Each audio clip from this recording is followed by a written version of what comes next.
Assalamualaikum warahmatullahi wabarakatuh. Selamat pagi dan selamat datang ke dalam program kita pagi ini, iaitu program Bitara Kewangan Diri, Tabung Bahagia, perkongsian tips kreatif menabung lebih berkesan. Okey, bersama saya sendiri iaitu Kamila Izzati binti Sahar dari Pusat Kaunseling Anjuran Pusat Kaunseling Jabatan Timbalan Naib Chancellor Hal Ehwal Pelajar UTM. Okay, so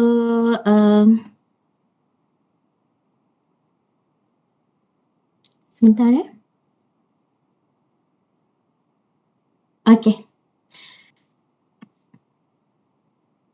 alright. So, terdetiknya saya untuk memberikan sedikit perkongsian tabung bahagia ini adalah kerana daripada latar belakang saya sendiri yang sebelum ini saya bekerja di dua syarikat swasta yang besar. Satunya adalah di KPJ Healthcare, iaitu Kumpulan Pakar Johor Berhad, Healthcare Berhad, dan lagi satu adalah di syarikat pinjaman wang berlesen. Credit leasing lah dia adalah milikan Jepun, yang mana kedua-dua company ini position saya pada waktu itu ada di bahagian kredit lah, iaitu memang berkait rapat dengan duit.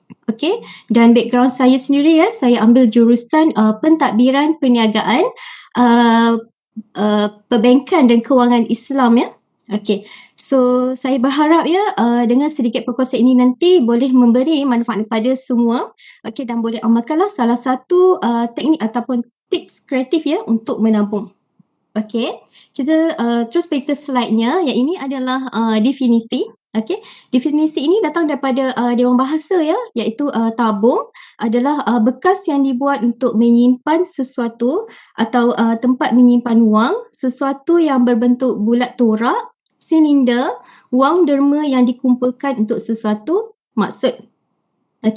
Dan menabung ni kita faham dia adalah perbuatan daripada tabung maksud dia menyimpan wang di bank, dalam tabung dan lain-lain. So kat sini kita boleh lihat tabung dan menabung ni sebenarnya dia berkait rapat dengan duit. Kalau kita adalah seorang yang suka menyimpan stamp dulu masa saya kecil, suka menyimpan stamp, kita tak panggil tabung stamp sebab stamp tu dah ada buku dia. Biasa tabung dengan menabung ni memang berkait rapat dengan duit. So seterusnya kita terus pergi ke cara kreatif nak menabung duit. So cara pertama adalah kaedah paksa rela. Jadi ini dicadangkan. Kaedah paksa rela ni salah satunya adalah pindahkan sebahagian wang ke akaun lain. Saya percaya setiap daripada kita mempunyai lebih daripada satu akaun bank, yang mana setiap bank ni yang kita ada ni mempunyai tujuan-tujuan dia yang tersendirilah kan. Untuk yang ini, pindahkan sebahagian wang ke akaun lain. Maksudnya kalau gaji kita masuk dalam bank Islam, kita pindahkan sebahagian duit kita tu untuk tujuan simpanan ataupun tabung ke akaun yang lain. Sebagai cadangan sebab ada orang dia tak boleh nampak duit dia dalam akaun. Nanti mesti dia nak belanja lah, beli Shopee lah, Lazada lah, semua tu kan. Jadi apa yang dia buat untuk safe side dia, untuk tidak menggunakan duit dalam simpanan akaun lain ni, dia bagi kat dia ni, bagi kepada seseorang yang sangat dia percaya. Seorang yang sangat percaya, seorang yang sangat amanah untuk tolong pegangkan dia punya kad bank yang simpanan dia ni tadi. Tetapi kita harus ambil juga take precaution, walaupun orang itu adalah seorang yang amanah, kita kena pastikan kita mempunyai online banking. Untuk apa? Ini adalah untuk kita check kita risau orang yang amanah tadi, kita tak tahu mungkin dia terhilangkan tanpa sengaja, ataupun wallet dia ada orang curi, dia pun tak sedar, tak perasan.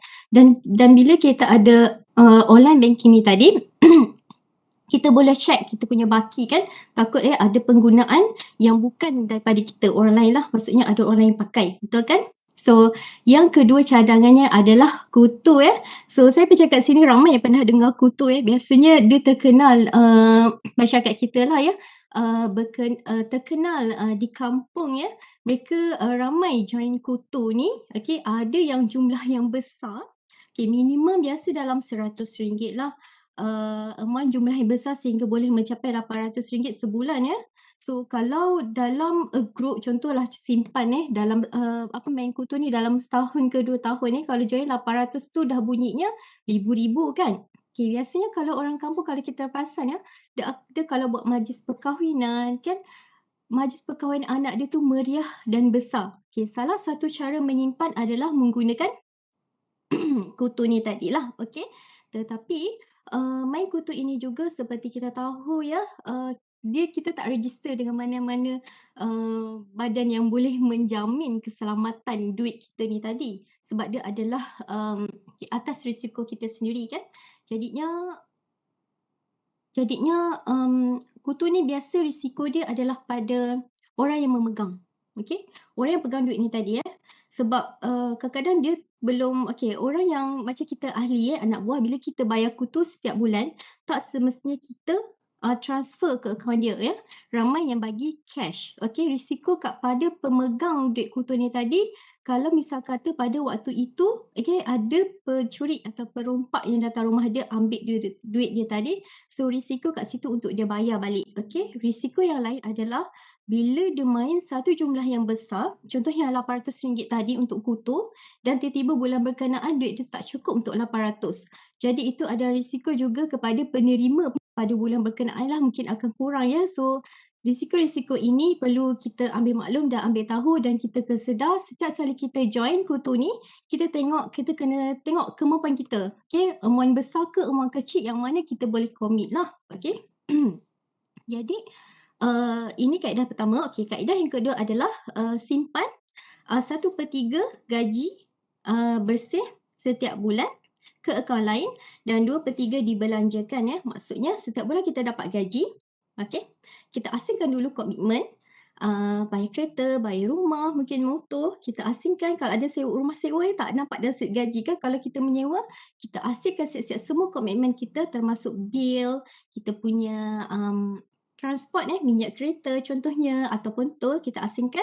Dan gaji bersih kita ni tadi 1/3 kita simpan ke dalam akaun lain, dan 2/3 tadi kita boleh belanjakan tetapi tak semestinya 1/3 Biasa dicadangkan kalau simpanan ni adalah sebanyak 10% kan. Tapi amount berapa banyak anda nak simpan setiap bulan adalah bergantung kepada diri anda lah. Dan ini adalah cadangan sahaja. So seterusnya ini cara ketiga, tabung mengikut warna Kalau kita perasan kan, duit Malaysia ni, setiap not duit Malaysia dengan duit luar negara yang kita tengok warna dia lah. Duit Malaysia ni adalah sangat cantik warna dia Ada merah, ada oren, ada hijau, ada biru, and then ada purple kan. Setiap note mempunyai warna yang berbeza dan sangat menarik lah. So tabung mengikut warna ni maksudnya setiap kali mendapat warna duit pilihan, terus simpan dan jangan digunakan sehingga mencapai target yang diingini. Contoh targetnya adalah jumlah atau tempoh. Mungkin anda nak menabung mengikut warna mengikut warna duit yang anda suka. Contoh anda suka warna hijau, setiap kali anda dapat note RM5 atau warna hijau ni, anda simpan dan jangan pakai sehingga mencapai target yang anda ingini. Mungkin dalam tempoh setahun, anda simpan setahun, selepas tahun anda boleh cek berapa dia punya nilai itu tersebut tadilah ataupun mungkin tak sampai setahun, mungkin jumlah. Contoh anda nak simpan sehingga 400 sajalah. Lepas tu anda boleh simpan dalam bank ataupun ada nak gunakan untuk tujuan-tujuan tertentu. So seterusnya, untuk yang kaedah ketiga ni, kat sini kita sebelahnya di sini perasan kan saya ada bagi satu gambar. Ini adalah tabung mengikut warna. Kalau cara ini adalah sangat seronok untuk kita galakkan kepada anak-anak kita supaya mereka rasa seronok. RM1, ada tabung RM1 warna biru, RM5, ada tabung RM5 warna hijau. Begitulah seterusnya seterusnya yang nombor 4 adalah tabung mengikut bulan. Kalau menabung mengikut jumlah duit atau warna duit mengikut bulan gambar sebelah sini anda boleh lihat kalau RM1 sebab dia menggunakan Nilai yang rendah ya RM1. Jadi kita boleh menabung setiap hari RM1. Okey. Cadangan kat sini saja ya. Okey, macam orang ni buatlah. Okey, RM5 dua kali seminggu, RM10 dua kali seminggu, RM20 dua kali sebulan, RM50 ni ikut bulan genap dan RM100 ni adalah ikut bulan ganjil ya. Yang ini anda boleh asingkanlah macam orang ni buat ya. Dia menggunakan sampul ataupun kalau ada tabung ikut warna ni boleh jugalah pakai. Okey, cara yang ini ya. Dan saya ada buat sedikit pengiraan ya sebenarnya untuk cara orang yang sebelah ini. Uh, Dalam tempoh setahun kalau kita menggunakan cara ini, kita dapat duit kita lebih kurang 3,300 macam tu lebih kurang. 3,000 ke atas lah. Okey, so maksudnya tabung yang kita buat secara mengikut bulan ni sebenarnya kita boleh dapat banyak. Okey, kita boleh dapat banyak tapi dengan syarat kita follow lah dengan cara yang kita nak buat. Ini sebelah ni adalah cadangan sahajalah, kita boleh follow juga ya. Kalau ada nak screenshot boleh screenshot sekarang. Okey, so seterusnya ini adalah cara kelima. Cara kelima ni adalah pastikan setiap kali membeli ada baki ya. Contohnya, okey ni maksudnya berbelanja dengan bijak dan memastikan setiap kali membeli ada baki. Okey, contohnya, okey, kita nak beli makanan, bajet kita RM10. Okey, kita beli makanan tu ada berapa? Harga berapa? Mungkin RM8.5. Jadi kita ada RM1.5 lagi sebagai baki. Jadi baki ini kita kita simpan. Okey, setiap kali kita berbelanja, okey, dan ada baki kita simpan, okey, pasti tabung kita akan cepat penuh kan? Okey. Alright, seterusnya yang nombor 6 ni tabung mengikut tujuan. Okey, kita kena pastikan tujuan yang kita tabung ni tujuannya adalah boleh memberi manfaat lah kepada diri dan keluarga ya. Contohnya macam kat bawah ni lah.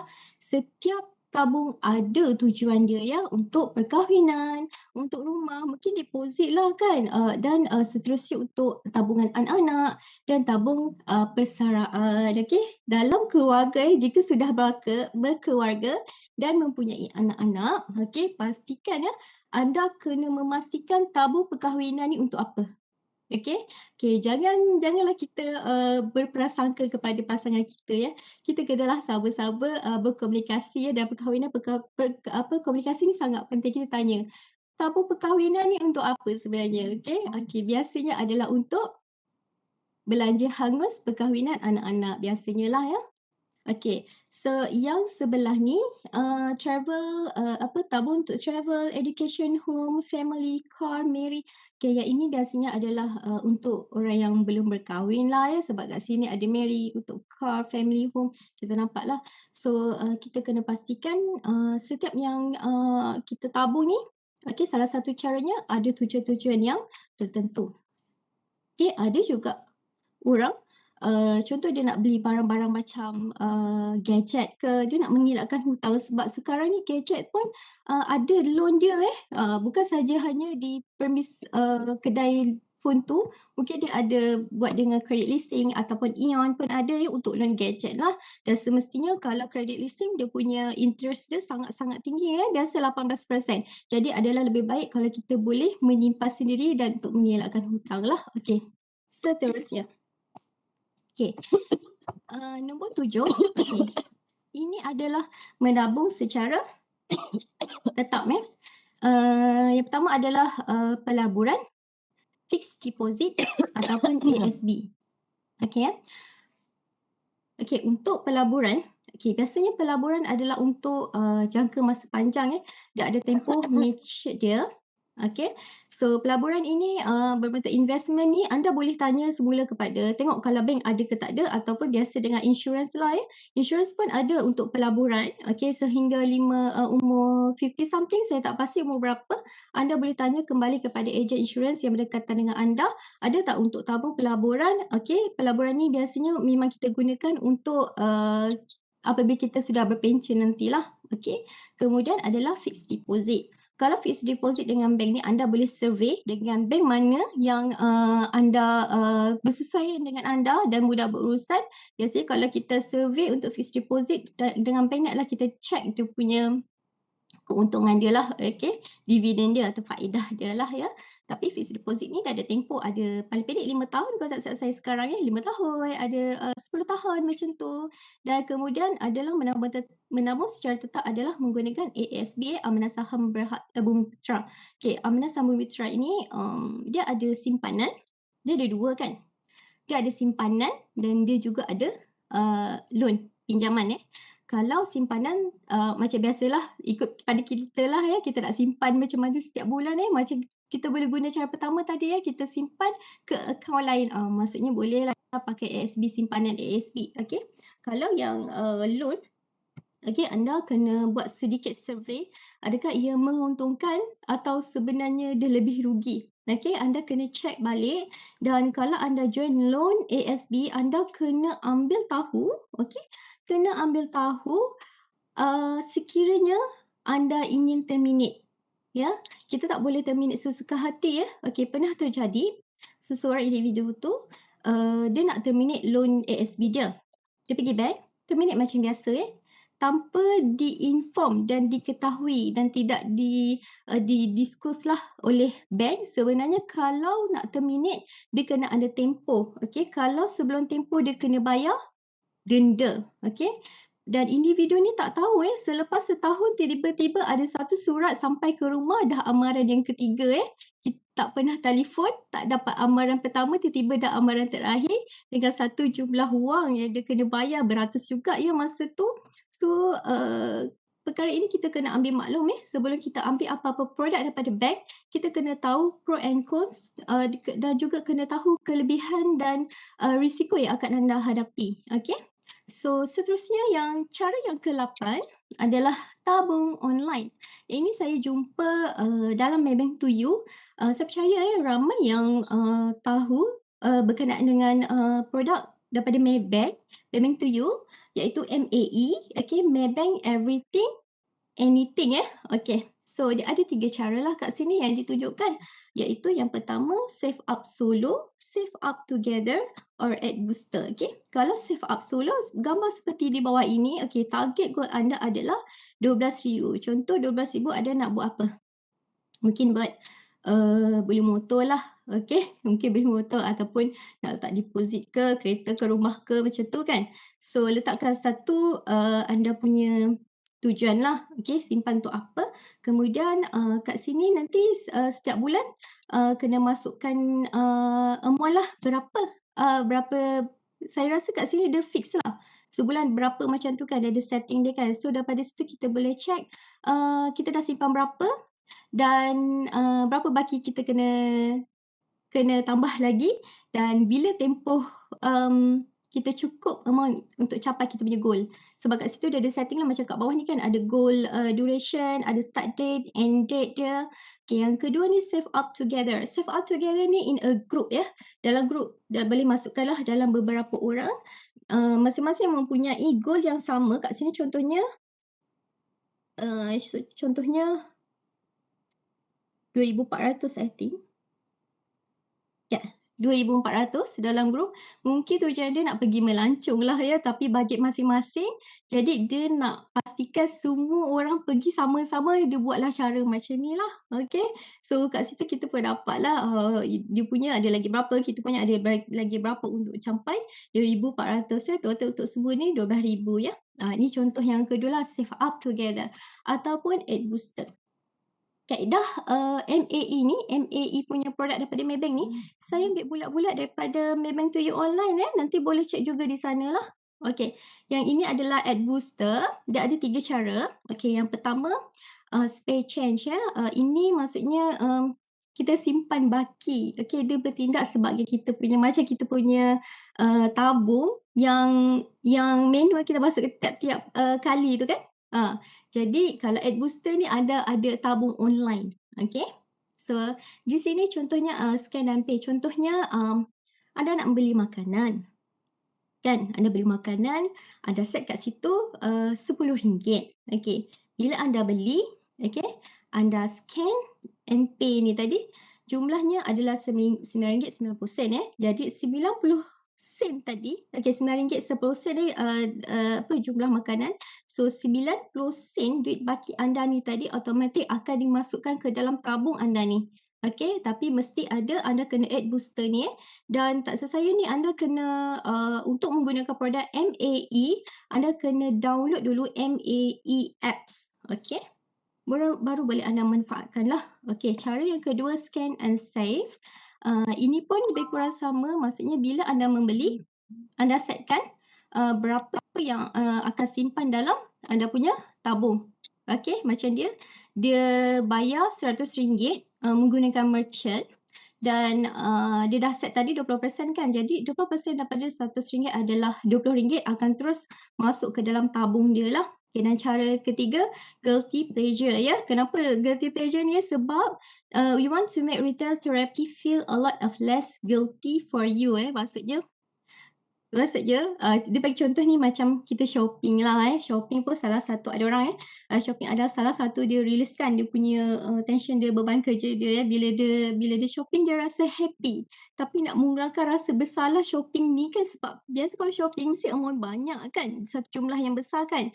So dia buatlah, dia menggunakan tabung inilah dia setkanlah setiap kali 500 pembelian sebanyak RM500 dia akan dapat menabung RM20 lah. Maksudnya RM20 akan ditarik daripada saving dia masuk ke dalam tabung ini. Okay. So untuk menggunakan MAE punya produk daripada Maybank, kalau ada macam tak faham ini kena pakai scan biasa, swab biasa ke kalau kita nak nabung, ataupun ada merchant dia sendiri, so yang itu kena kita call customer service Maybank untuk tanya lanjut kepada mereka lah ya. Okay. So seterusnya, tujuan menabung. Tujuan menabung ni saya percaya ada banyak, betul kan? So salah satunya adalah, ini adalah antaranya lah yang pertama adalah kecemasan Masuk kecemasan di sini, tak semestinya apabila tiba-tiba demam, tiba-tiba sakit kan. Kita pun nak dapatkan rawatan dekat biasa kalau benda yang tiba-tiba kita akan pergi swasta, betul tak? Jadi kita kena bayar biasa hampir 100 atau lebih macam tu kan. So tabung kecemasan ini adalah sangat membantu anda pada ketika itu. Bukan sahaja dari segi kesihatan tabung kecemasan dia juga boleh jadi contoh anda pergi kerja. Tayar anda kena paku, dah pancit. Anda pun cubalah tampal untuk jimat kan. Cubalah untuk tampal dulu. Bila esok tengok pancit lagi. Jadi apa yang anda kena buat? Sorry jadi apa yang anda kena buat? So anda kena tukarlah tayar tu Bayangkan kalau anda pakai kereta. Dan bila anda pakai kereta, berhati-hati bila tayar anda bocor kerana kalau pergi kedai, kalau tayar kat sana dekat kedai tu tak ada sama brand dengan tayar yang anda sedia pakai, anda kena tukar bukan sebiji, 2 biji. Anda kena tukar 2 biji terus kan, betul tak? Dan sekarang waktu musim pandemik ni, kedai tayar pun stok dia pun tak variety. Dia ada apa yang ada je. Sometimes disebabkan hanya kerana satu tayar yang perlu ditukar, anda terpaksa tukar ke 4 tayar tayar kereta. Kalau buatan Malaysia dapatlah bajet-bajet sikit kan. Tapi kalau yang yang macam luar punya memang mahal kan, dengan keadaan yang tiba-tiba ni, kecemasan ni tak nak kita terpaksa pakai. So bila anda ada tabung kecemasan, itu boleh menyelamatkan anda lah. Tak semestinya itu, mungkin tiba-tiba malam ada orang call telefon, ada emergency family anda, dah anda kena keluar waktu berkenaan biasa kalau kita keluar je zaman sekarang ni RM50 pun kita tak rasa, betul tak? Kita keluar, terbuka je pintu, setapak keluar, duit anda cing dah keluar daripada poket anda. Maksudnya apa? Setiap kali kita keluar rumah, mesti ada kos-kos yang perlu kita tanggung. Jadi tabung kecemasan ni boleh menyelamatkan anda. Begitu juga dia boleh tambah punca pendapatan. Ikutlah tujuan apa-apa sahaja. Mungkin anda nak beli vitamin kan? Bolehlah beli vitamin C. Beli B-complex contohnya kan? Seterusnya adalah melancur.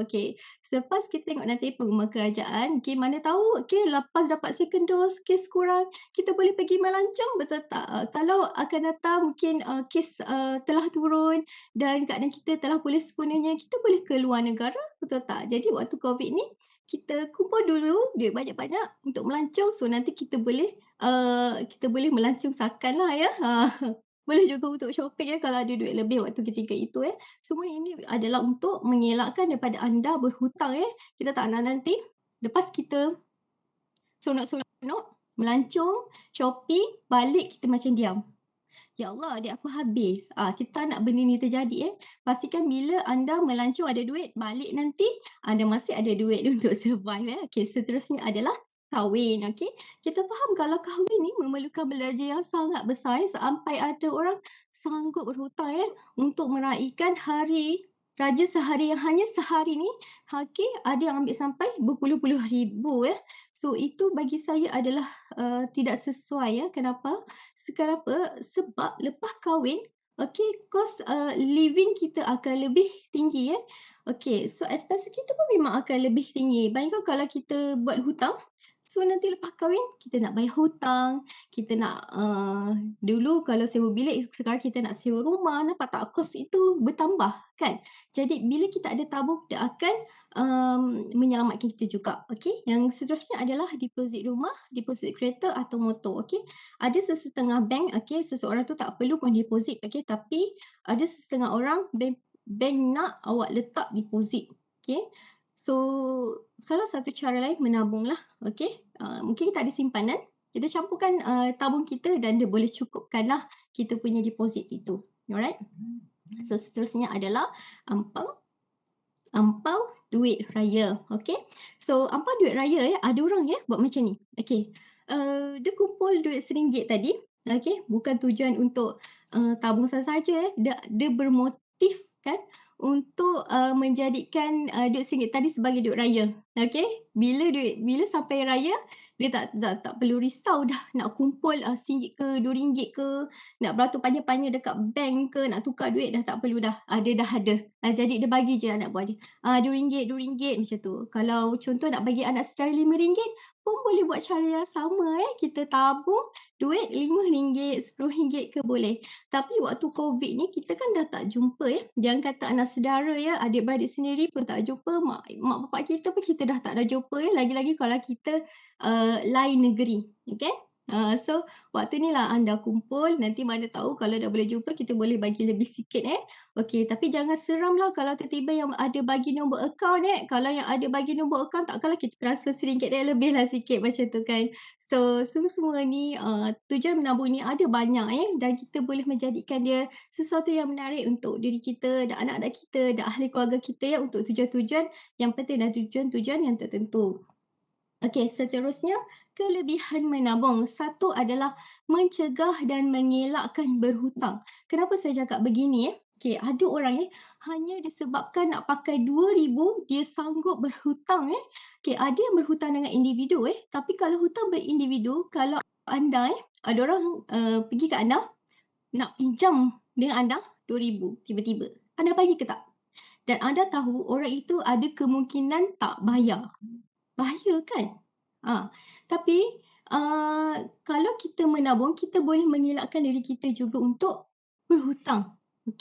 So lagi lepas tu seterusnya adalah untuk menggalakkan sifat berjimat dan berbelanja dengan baik. Maksudnya sebelum kita berbelanja, kita berfikir. Kita fikir dulu, perlu ke kehendak? Penting ke tak? Atau kita rasa, cantiknya nak belilah. Tapi kita pakai tak sesuatu tu? Pakai tak? Kalau pakai, penting, perlu, teruskan. Tapi kalau dia hanyalah untuk perhiasan, untuk cantik mata anda, dan itu je duit yang anda ada, baiklah anda jangan beli. Betul tak? Kan? So seterusnya, jika anda adalah seorang yang sentiasa berjimat ataupun berhemah dalam berbelanja berjimat ni maksudnya bukan kedekut tolong jangan kedekut berjimat ni maksudnya anda berfikir sebelum anda membeli. So ada orang yang begini adalah orang yang cuba merancang kewangan dia lah sebab dia nak mengelakkan masalah-masalah akan datang seperti berhutang benda yang paling berat bagi saya adalah untuk kita tolak hutang. Ada yang tanya kalau kita beli emas menabung kategori lah sebab emas tu nanti pun jadi aset, betul tak? Sebab emas ni bila dia jual, bila kita beli emas satu hari kita boleh jual, betul tak? dia pun adalah aset juga kalau kita beli emas, betul tak? Kita kumpul duit, nabung untuk beli emas, okey? Dan one day kita nak gadai, kita dapat duit kan, so untung kan. Dan emas ni pun kita perlu zakat, maksudnya emas ni adalah sesuatu yang bernilai kan. So seterusnya adalah melatih diri untuk lebih bersabar ya. Secara tak langsung bila kita menabung, contoh kita nak beli sesuatu, contohlah kita nak beli gadget lah, nak beli phone lah, nak beli phone. Harga dia 4 angka lah. Alamak, duit kita baru 3 angka. So, kita tabung, kita sabar dulu, cukup 4 angka baru kita beli kan. Secara tak langsung mendidik kita untuk sabar. Tak semestinya untuk dari segi kewangan, dari segi hal-hal lain pun dia boleh mendidik kita untuk menjadi sabar. Okay? Dan seterusnya adalah melatih sifat berdisiplin untuk terus menabung. Okay, so ini adalah kaedah macam contoh paksa rela, macam kaedah simpanan tetap kan. Tiba-tiba tanpa sedar rupanya kita dah jadi berdisiplin kan.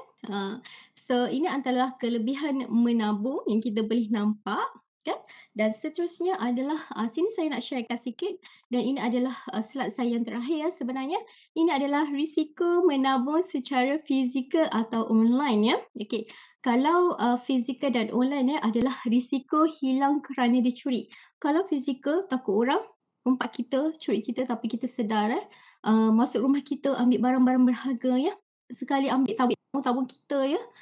So tapi saya rasa yang selamat kalau nak simpan kat rumah, antara kaedah-kaedah yang saya kongsikan tadi, mungkin boleh jugalah menabung duit shilling ya. Okey, untuk contoh ni berat ni. Ni botol air kan. Separuh daripada ni berat dia saya rasa dalam 3-4 kilo. Dia padat tau, berat yang padat Saya rasa kalau saya jadi pencuri pun saya mungkin tak ambil lah sebab dia terlalu berat nak angkat. Anda nak curi benda-benda lain yang duit shilling ni berat ni pun nak ambil So biasa kalau saya jadi pencuri saya tak ambil lah. Tapi kalau tak tahu kalau orang lain ya Allah, saya tak ada terfikir untuk jadi curi Okay, so seterusnya adalah kalau dia adalah yang online, okay, biasa yang kita kena scam. Okay, scam yang kita tak perasan tiba-tiba kita check duit kita hilang. Okay, itu ada risiko yang memang kita sedar fizikal atau online memang ada risiko dia lah. Jadi kita sentiasa kita kemaskini kita punya password, kita punya online banking ya. Dan seterusnya kalau kita simpan fizikal di rumah, kita terlupa letak duit kat mana. Okay, kerana apa? Macam saya ada pengalaman masa tu saya belum berkahwin, duduk rumah sewa, duduk bilik sewa. Okay, dan saya punya rumah tu kena curi. Masa tu kita balik raya ramai-ramai, rumah kita kena curi Dia bukan selak saja bawah bantal Sekarang kita tak ada menyimpan atau tabung duit bawah bantal, betul tak? So apa mereka buat? Dia cabut sarung bantal, dia cabut kita punya cadar, kita punya tiang tu dia selak. Okay, bawah kita punya katil tu ada kotak-kotak kita simpan kan. Kotak-kotak kosong pun dia buka. Jangan kata itu kita punya apa tu, tikar getah tu yang bawah tilam tu dia selak habis dia selak habis. Betapa dahsyatnya dia mencari duit dalam saya punya bilik tu Saya punya almari jangan cerita lah saya punya baju habis berterabur. Semua terbalik dah, selai-selai dah macam apa dah kan.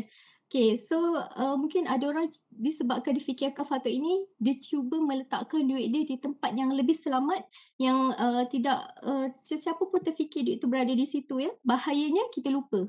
Okay, kita lupa. So, pastikan bila anda simpan tu anda ingat di mana anda letak, dan seterusnya adalah wang rosak, iaitu berkarat, reput atau dimakan binatang. Okay, ini adalah kalau anda menyimpan duit dalam tabung biasa. So, anda kena pastikan material bahan tabung itu dibuat daripada apa Macam saya dulu, saya ada simpan, saya try satu tabung macam tabung ayam. Okay, saya simpan. Dia kan macam batuan marmar macam tu kan. Di tempat saya simpan tu rupanya atas bumbung bocor Jadi air direct masuk ke dalam lubang tabung saya ni. Okay, after a month duit saya habis semua berkulat. Bila saya cuba bersihkan, kulat tu tak hilang Jadi kita kena berhati-hati. Kena sentiasa check duit kita dalam tabung kita adakah masih okey, berkarat ataupun dah kena makan anak-anak Kalau dah makan anak-anak dah tinggal separuh, kita pun dah tak boleh apa Lagi risau kalau note tu adalah besar, right? So di sini adalah berdasarkan slide saya yang terakhir ni, risiko ini adalah slide saya yang terakhir. Jadi saya ingin mengucapkan terima kasih kepada semua yang dapat menghadiri ke Bitara Kewangan Diri ini, siri pertama dan saya di sini saya ingin memaklumkanlah, okey. Kalau sekiranya saya ada buat salah, saya minta maaf. Sama ada saya tersedar atau tak sedar di sepanjang saya punya talk pada pagi ini. Dan saya berharap perkongsian saya hari ini daripada kaedahnya, kaedah tips menabung, risikonya, tujuan dia, kelebihannya dapat memberi manfaat kepada semua dan boleh menggalakkan, dia boleh menggalakkan diri kita, anak kita, pasangan kita, keluarga kita untuk sama-sama menabung okey, dan rasa seronoknya menabung, okey. So bolehlah ambil salah satu kaedah berkenaan dan boleh diamalkan Jangan pernah rasa diri kita ni terlambat untuk menabung selagi kita hidup kita masih boleh menabung dan kita masih berpeluang menabung, okey. So pastikan anda bersama saya lagi di minggu hadapan hari Isnin 10 pagi juga siri kedua di bawah tajuk hutang kahwin, hutang raya, hutang melacong, gadget, kad kredit. Okey, bergaya atau bahaya Okey, untuk itu saya akhiri perkita hari ini dengan ucapan sekian terima kasih dan Assalamualaikum. Waalaikumsalam.